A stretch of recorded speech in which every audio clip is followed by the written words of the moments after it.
Business की कुछ ताजा खबरें आज की इस छोटी सी वीडियो में। तो आज की इस वीडियो में हम कवर करेंगे इंडसइंड बैंक के 1959 करोड़ के स्कैम के नए खुलासे के बारे में, जो कि एक्सटर्नल ऑडिट के दौरान सभी के सामने आया है। इसके अलावा हम बात करेंगे कि क्यों टेस्ला कंपनी अपने सीईओ इलॉन मस्क को चेंज करना चाहती है, उनको रिप्लेस करना चाहती है कंपनी से। इसके अलावा हम देखेंगे कि कर्मतारा इंजीनियरिंग के आईपीओ आने से पहले 1750 करोड़ का होने वाला है, उसमें किस किस सेलिब्रिटी ने आईपीओ से पहले पार्टिसिपेट किया है। साथ ही हम ये भी देखेंगे कि एनवीडिया के सीईओ ने चाइना के एआई पर क्या बोला है। तो चलिए आज स्टार्ट करते हैं फर्स्ट न्यूज के साथ, जो कि इंडसइंड बैंक के 1959 करोड़ के स्कैम के बारे में है, जिसमें कि एक्सटर्नल ऑडिट के दौरान अथॉरिटीज को ये पता लगा है कि इंडसइंड बैंक के ex deputy CEO Arun Khurana को इस मिसमैच, इस डेरिवेटिव अकाउंटिंग के लैब्स के बारे में पूरी नॉलेज थी। यानी कि उनको पूरा पता था कि डेरिवेटिव्स में क्या क्या मिसमैच हुआ है। और इस खुलासे का प्रूफ मिला उनके एक्सटर्नल ऑडिटर ग्रांट थॉर्नटन की रिपोर्ट में, जहाँ पे कि उनको प्रूफ मिला एक ईमेल में, जिसमें सीईओ खुराना जी ने फाइनेंस टीम के रेड फ्लैग्स को इग्नोर किया हुआ था। और शायद इसी चीज की वजह से अरुण खुराना जो कि सीईओ थे, उन्होंने इस 28 अप्रैल 2025 को रिजाइन कर दिया बैंक की पोजीशन से। और इसके बाद जो नए सीईओ बने सुमंत काकपालिया, उन्होंने भी इमीडिएटली 29 को ही रिजाइन कर दिया। यानी कि एक दिन के अंदर ही उन्होंने अपनी पोजीशन से रिजाइन दे दिया। और इस पोजीशन को छोड़ने के पीछे उन्होंने रीजन बताया कि उनकी कुछ मॉरल रिस्पॉन्सिबिलिटी है, जिसकी वजह से वो इस पोस्ट को छोड़ रहे हैं। वो 29 अप्रैल को सीईओ बने और 29 अप्रैल की शाम तक ही उन्होंने इस पोस्ट से रिजाइन कर दिया। अब इस चीज के बाद आरबीआई ने भी बैंक बोर्ड को एग्जीक्यूटिव कमेटी बनाने की परमिशन दे दी है, जिसमें कि वो लोग नए सीईओ के लिए एक नई फर्म को हायर किया गया है। साथ ही इस केस में एक और चीज निकल कर आ रही है कि जब इस ऑडिट के दौरान बैंक के स्टाफ से सवाल जवाब किए जा रहे थे, तो उसमें भी बैंक का जो स्टाफ है वो फेल हो गया था। वो प्रॉपर से क्वेश्चन के जवाब नहीं दे पा रहे थे। तो बढ़ते हैं नेक्स्ट न्यूज पर, जो कि इंडिया और पाकिस्तान के एयर स्पेस के बारे में है, जिसको कि क्लोज कर दिया गया है दोनों कंट्रीज के द्वारा। और किस चीज की वजह से किया गया है ये आप सभी को पता ही होगा। अब जब से इंडिया ने एयर स्पेस को बंद किया है पाकिस्तान के लिए, तो इससे उनका काफी ज्यादा नुकसान हो रहा है। जैसे कि एक रिपोर्ट के अकॉर्डिंग पाकिस्तान एयरलाइंस को बहुत प्रॉब्लम फेस करनी पड़ेगी उनकी 6 वीकली फ्लाइट्स में। जैसे कि जो पाकिस्तान इंटरनेशनल एयरलाइन है, उसमें सबसे ज्यादा नुकसान होगा इस्लामाबाद कुआलालंपुर और लाहौर कुआलालंपुर का, क्योंकि उनकी 6 ऐसी वीकली फ्लाइट्स है जो इन रूट से होकर जाती है। और इस रिपोर्ट में ये भी क्लेम किया गया है कि जब से पहलगाम में अटैक हुआ है, तभी से ही पाकिस्तान इस रूट से नहीं जा रहा है, इस रूट को यूज ही नहीं कर रहा है। वो दूसरा रूट यूज करने लग रहा है, जो कि चाइना और थाईलैंड के रूट से होते हुए जाता है। यानी कि जिस दिन ये अटैक हुआ, उसी दिन से ही पाकिस्तान जो है वो दूसरा रूट फॉलो करने लग गया था। वो इंडियन एयर स्पेस से डर रहा था और पीछे ही हट रहा था कि ये रूट यूज ना करना पड़े। अब इस रूट से पाकिस्तान को तो बहुत ज्यादा अफेक्ट पड़ा, लेकिन साथ में इंडिया पर भी बहुत ज्यादा इम्पैक्ट पड़ेगा, क्योंकि इस बैन से इंडिगो को अब अपना अलमाटी और तस्कैंट रूट टेम्परेरी बंद करना पड़ा। क्योंकि इस बैन के बाद 50 ऐसे रूट होंगे जो इंटरनेशनल रूट्स होंगे इंडिगो के, जिनका जो अभी तक अराइवल टाइम है वो और भी ज्यादा लंबा होने वाला है, क्योंकि फ्लाइट्स को अब से लॉन्गर फ्लाइट पाथ लेना पड़ेगा। और साथ ही में हमारी एयरलाइंस को कुछ और भी दिक्कत आने वाली है, और वो दिक्कत है नैरो बॉडी प्लेन से रिलेटेड, जिसमें कि जो हमारे एयर बसेज हैं उनको ज्यादा दिक्कत होने वाली है इस बैन की वजह से। और इसके पीछे सबसे बड़ा कारण है कि उनमें फ्यूल टैंक छोटा होता है, इसी कारण उनको इस लॉन्गर पाथ को कवर करने में दिक्कत आने वाली है। तो बढ़ते हैं नेक्स्ट न्यूज पर, जो कि टेस्ला के बोर्ड के बारे में है, और जो इस वक्त नया सीईओ ढूंढ रहे हैं और इलोन मस्क को हटाना चाहते हैं। तो रिसेंटली टेस्ला के बोर्ड मेंबर्स ने सीईओ इलोन मस्क के सक्सेसर के लिए एग्जीक्यूटिव सर्च फर्म को कॉन्टेक्ट किया है। ये डिसीजन मस्क के ट्रम्प एडमिनिस्ट्रेशन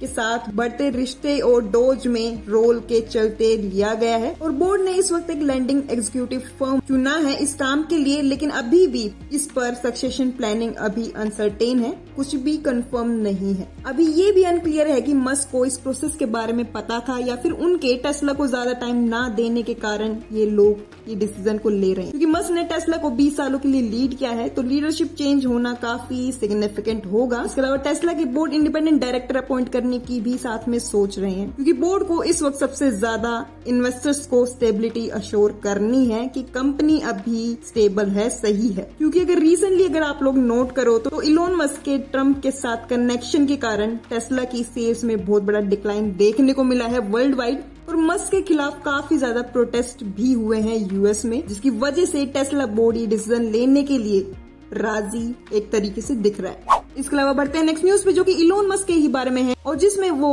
अपने लिए एक स्टार बेस्ड सिटी बनाने के लिए सोच रहे हैं अपनी स्पेसएक्स के पास, और जिससे कि काफी ज्यादा लोकल्स और एनवायरमेंटलिस्ट खुश बिल्कुल भी नहीं है। अब इसके पीछे कारण क्या है वो आगे जानेंगे, लेकिन उससे पहले मस्क ने साउथ टेक्सास में स्पेसएक्स साइट के पास एक नई सिटी स्टार बेस बनाना चाहते हैं, जिसके लिए वोट जो है वो 3 मई को होने वाला है वहाँ के नॉर्मल लोगों के लिए। इसके अलावा अगर हम कुछ रिपोर्ट्स की माने तो उसमें जो स्पेसएक्स के जो खुद के वर्कर्स हैं उन्होंने वोट ऑलरेडी डाल दिया है, जिसमें कि 283 वोटर्स में से 200 लोगों ने इस स्टार बेस के लिए हाँ ऑलरेडी बोल दिया है। तो अगर वर्कर्स के केस में देखा जाए तो ये अप्रूवल ऑलमोस्ट सर्टेन लग ही रहा है। लेकिन इसके अलावा स्टार बेस जहाँ बनने वाला है, जो कि स्पेस एक्स के बिल्कुल पास होने वाला है, वो अगर बन जाता है तो उसको पूरा बीच का एक्सेस मिलेगा और रॉकेट लॉन्चेस पर उनका ज्यादा कंट्रोल हो पाएगा कंपनी का। और इसी चीज के कारण जो लोकल्स और एनवायरमेंटलिस्ट हैं वो बिल्कुल भी खुश नहीं है, क्योंकि उनको ऐसा लग रहा है कि इससे एनवायरमेंट का तो नुकसान होगा ही होगा, लेकिन साथ में जो नॉर्मल लोगों का बीच है वो भी उनसे छिन जाएगा। तो इस चीज की वजह से 3 मई का जो वोटर्स इवेंट होने वाला है उसमें कुछ वोट्स ऊपर नीचे हो सकते हैं। पर अगर इसके अलावा ये अप्रूवल उन्हें वहां से भी मिल जाता है तो स्पेसएक्स के लिए बहुत ज्यादा अच्छा खबर होने वाला है, क्योंकि उनको बीच का तो एक्सेस मिलेगा, साथ में अपने रॉकेट्स का भी अच्छे लॉन्च का एक्सेस मिलेगा। इसके अलावा वो अपनी कंपनी को अच्छे से कंट्रोल कर पाएंगे, सेफर और स्मूथर बना पाएंगे अपने रॉकेट्स को। और इसी चीज के साथ साउथ टेक्सास में गेटवे ऑफ मार्स भी बनाया जाएगा, ऐसा रिपोर्ट्स का बोलना है। सो बढ़ते हैं नेक्स्ट न्यूज पर, जो कि इंडिया और रशिया की ऑयल डील के बारे में है, जिस पर हमने इस वक्त के लिए स्टॉप लगा दिया है। तो रिसेंटली इंडिया की कंपनी इंडियन ऑयल ने रशिया की रोज नेफ्ट के साथ नए लॉन्ग टर्म ऑयल डील पर बातचीत फिलहाल के लिए पुश कर दी है। इस पर चेयरमैन एएस शाने ने बोला कि उन्होंने ये डिसीजन यूएस सैंक्शन की वजह से नहीं लिया है, बल्कि ग्लोबल अनसर्टेनिटी के चलते ये डिसीजन लिया गया है कंपनी में। इसके अलावा आईओसीएल का रशिया से ऑयल लेना अब सिर्फ स्पॉट बेस पर हो रहा है, क्योंकि जो उनकी टर्म डील है वो मार्च 2023 में ही एक्सपायर ऑलरेडी हो चुकी है। अब इस डील की पुश करने के बाद ही FY25 में रशिया का जो ऑयल शेयर है वो 22% तक घट गया है, जो कि FY24 में 30% था। सो बढ़ते हैं नेक्स्ट न्यूज पे, जो कि एटीएम से पैसे निकालने पर आप लोगों को अब से चार्जेस देने पड़ेंगे और वो आज से लागू ऑलरेडी हो चुका है। तो अब से अगर आप एटीएम में पैसे निकालने जाते हो तो आपको कुछ फी देनी पड़ेगी, जो कि आरबीआई ने सेट करी है। तो रिसेंटली आज से आरबीआई के नए एटीएम रूल्स लागू हो गए हैं, जिसमें कि फ्री ट्रांजैक्शन लिमिट के बाद 23 रुपए देने पड़ेंगे। और ये जो लिमिट है जो सेट करी गई है वो नॉन मेट्रो और मेट्रो सिटीज के हिसाब से सेट करी गई है, जिसमें कि मेट्रो सिटीज में अगर आप रहते हैं तो आपको 3 फ्री ट्रांजैक्शन मिलेगी, और अगर आप नॉन मेट्रो सिटीज में रहते हैं तो आपको 5 ट्रांजैक्शन करने को मिलेंगी। उसके बाद अगर आप कोई भी ट्रांजैक्शन या फिर पैसे कुछ निकालते हैं तो उस पर चार्ज लगेगा 23 रुपए का, जो कि पहले 21 रुपए हुआ करता था। अब इस चार्ज को बढ़ाने के पीछे का कारण क्या है, तो वो आरबीआई का है कि उन्हें लोगों को डिजिटल बैंकिंग की तरफ पुश करना है और साथ ही में देश के एटीएम इंफ्रा को भी एक्सपेंड करना है। और इसमें एचडीएफसी बैंक ने बताया कि उन्होंने अपने एटीएम पर सिर्फ कैश विड्रॉवल पे ही चार्ज लगेगा, नॉन फाइनेंशियल ट्रांजेक्शन फ्री उनके लिए,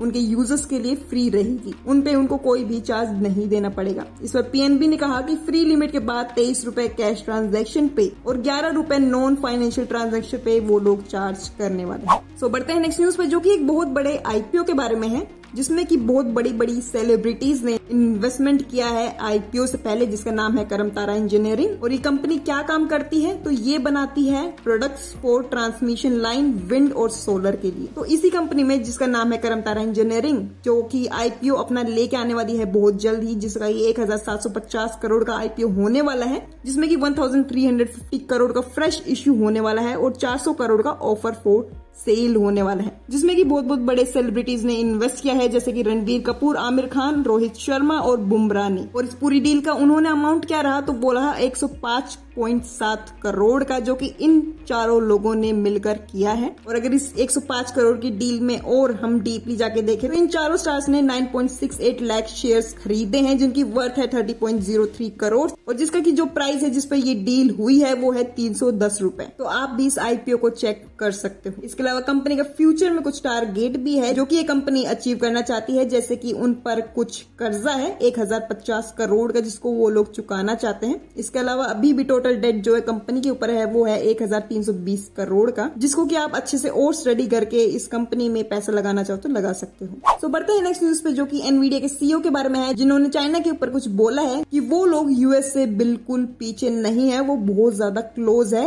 एआई रेस में। अब उन्होंने बहुत बड़ी स्टेटमेंट दे दी है कि चाइना बेहद क्लोज है यूएस के एआई रेस में, क्योंकि उन्हें पता है वो किस लेवल पे चाइना को एनवीडिया की चिप्स को एक्सपोर्ट करते हैं। और इस स्टेटमेंट के बाद, इस लाइन के बाद जो यूएस में है थोड़ा डर का माहौल है, क्योंकि चाइना जहां भी एंटर करता है, आप सभी को पता ही वो क्या करता है। और एआई रेस में अभी तक अगर देखा जाए ध्यान से तो चाइना वर्सेस यूएस ही चल रहा है, जो मार्केट के टॉप लीडर्स है एआई रेस में। तो बढ़ते हैं नेक्स्ट न्यूज पे, जो कि हमारा मार्केट के बारे में है और जिसमें की कुछ एफआईआई और डीआईएस ने बाइंग दिखाई है बहुत टाइम बाद। तो एफआईआई ने लगातार 11th डे तक बाइंग जारी रखी अपनी, जिसमें कि 30 अप्रैल को 50 करोड़ का नेट इनफ्लो देखने को मिला है एफआईआई की तरफ से। और अगर डीआईए की बात करें तो उसमें एकदम बहुत बड़ा इन्वेस्टमेंट किया गया है, उसमें 1792 करोड़ का हैवी बाइंग मार्केट में इस वक्त की गई है। और अगर पूरे महीने की बात करें तो अप्रैल के एंड तक एफआईआई नेट बायर बने रहे इस महीने हमारे, जिसमें कि पहले 35,000 करोड़ का माल बेचने के बाद अब ये लोग रिवर्स गियर में आ चुके हैं और पैसे को फिर से इंडियन इकोनॉमी में डाला जा रहा है धीरे धीरे करके, एकदम ज्यादा नहीं, क्योंकि अभी भी अनसर्टेनिटी काफी ज्यादा है और मार्केट अभी किस डायरेक्शन में जा सकता है इसका कुछ पता नहीं, क्योंकि अभी इस वक्त इंडिया और पाकिस्तान का भी कुछ टेंशन ज्यादा बढ़ा नहीं है, मार्केट में अभी तक देखने को मिला नहीं है, लेकिन अभी भी कुछ भी हो सकता है। तो प्लीज अपना जो पैसा है वो ध्यान से इन्वेस्ट। इसके अलावा बढ़ते हैं नेक्स्ट न्यूज पे, जो कि हमारे जीएसटी कलेक्शन के बारे में है और जिसने फिर से रिकॉर्ड तोड़े हैं। तो अप्रैल में GST collection all time high रहा, जो कि 2.37 लाख करोड़ का रहा और मार्च में यही नंबर 1.96 लाख करोड़ का था, जिसमें कि अभी तेजी देखने को फिर से हमें मिली है। और अगर इसी नंबर को पिछले साल के 2024 के अप्रैल से कंपेयर करा जाए तो इससे ज्यादा 12.6% का ग्रोथ देखने को मिला है, और जो कि इसको 17 मंथ का सबसे तेज एनुअल पेस भी बना देता है। इसके अलावा अगर हम बात करें हमारे जोमेटो के बारे में तो वहां पर भी गिरावट देखने को मिली उनके नेट प्रॉफिट में, जिसमें कि उनके Q4 का जो नेट प्रॉफिट है उसमें 78% का गिरावट देखने को मिली। और गिरने के बाद ये जो नेट प्रॉफिट है वो 39 करोड़ का रहा, जो कि पिछले साल 175 करोड़ का था। और अगर रिवेन्यू की बात करें तो वहां तेजी देखने को मिली है, 64% का जंप वहां देखा गया है, जो कि पहुंच गया है 5,833 करोड़ का। और अगर इनकी टोटल इनकम की बात करें तो वो रही 6,201 करोड़ की, लेकिन खर्चा भी कंपनी का बढ़ गया है। एट द सेम टाइम वो 6,104 करोड़ तक इस वक्त पहुंच गया है, जो कि एक रेड फ्लैग भी है कि कंपनी इतना ज्यादा रिवेन्यू कर रही है लेकिन प्रॉफिट मार्जिन्स की देखे तो वो ना के बराबर होते चले जा रहे हैं। इसके अलावा अगर हम बात करें एक और कंपनी के बारे में, जो कि अडानी जी की कंपनी है, अडानी पोर्ट्स के बारे में, तो उसका भी Q4 का जो प्रॉफिट है वहां पे अच्छी खासा जंप देखने को मिला है। तो अडानी पोर्ट्स के Q4 प्रॉफिट में 48% का जंप देखने को मिला है, जो कि पहुंच गया है 3,014 करोड़ का, जो कि पिछले साल 240 करोड़ का था। और अगर इसमें हम रिवेन्यू की बात करें तो उसमें भी जंप देखने को मिला है 23% का, जो कि बढ़कर 8,488 करोड़ तक पहुंच गया है रिवेन्यू। साथ में एबिटा मार्जिन की बात करें तो वहां पर भी 59% तक का ग्रोथ देखने को मिला है। और अगर इसी के साथ एक और न्यूज के बारे में बात करी जाए इनके बारे में, तो इन्होंने डिविडेंड अनाउंस कर दिया है 7 रुपीज पर शेयर के लिए, जो कि 26 जून के बाद मिलेगा। इसके अलावा अडानी जी की एक और कंपनी है अडानी एंटरप्राइज, जिसमें कि फिर से प्रॉफिट जंप देखने को मिला है। Q4 में अडानी एंटरप्राइज का जो नेट प्रॉफिट है वो 3,845 करोड़ तक पहुंचा, जो कि पिछले साल 450 करोड़ का था। और जिसमें कि अगर हम ग्रोथ को देखें तो वो 8x से ज्यादा ग्रोथ हुई है। ग्रोथ देखने में बहुत ज्यादा अच्छी लग रही है, लेकिन इसमें कैच है, इसमें 3,286 करोड़ का वन टाइम गेन भी है, जो कि अडानी विल्मर के स्टेक्स बेचने से आया था कंपनी के अंदर। तो उसी वजह से जो नेट प्रॉफिट है वो इतना ज्यादा दिख रहा है। इसके अलावा रेवेन्यू की अगर बात करें तो वहां 7% का गिरावट देखने को मिला है, जो कि पहुंच गया है 26,966 करोड़ का। और अगर एबिटा की देखें तो वहां बढ़ावत देखने को मिली है 26% की, जो कि पहुंच गया है 16,722 करोड़ तक का। और ऑपरेशंस भी कंपनी के इस वक्त स्ट्रॉन्ग रहे हैं। और साथ ही में इन्होंने भी डिविडेंड अनाउंस कर दिया है 1.3 पर शेयर का। तो आप अडानी जी की इस कंपनी को भी ध्यान में रख सकते हो। इसके अलावा बढ़ते हैं आज की लास्ट न्यूज पे, जो कि 5 कुछ ऐसे स्टॉक्स के बारे में है जो कि मोतीलाल ओसवाल ने बाय रेटिंग जिन पर दी है कुछ टारगेट्स के लिए, जिनको कि आप ध्यान में कुछ रख सकते हो अगर आप इन्वेस्टिंग ऐसे करते हो तो। और जिनकी कुछ इन्फॉर्मेशन आपके सामने ये रही। और प्लीज ये कोई फाइनेंशियल एडवाइस बिल्कुल भी नहीं है, ये सब न्यूज में आता है तो वहां से उठाकर इस वीडियो में डाला जाता है। ये मेरी तरफ से एक भी स्टॉक या फिर रिकमेंडेशन कभी ना थी और ना ही होगी। इसी के साथ आज की वीडियो सिर्फ यहीं तक। आप लोगों का बहुत बहुत धन्यवाद इस वीडियो को आखिरी तक देखने के लिए।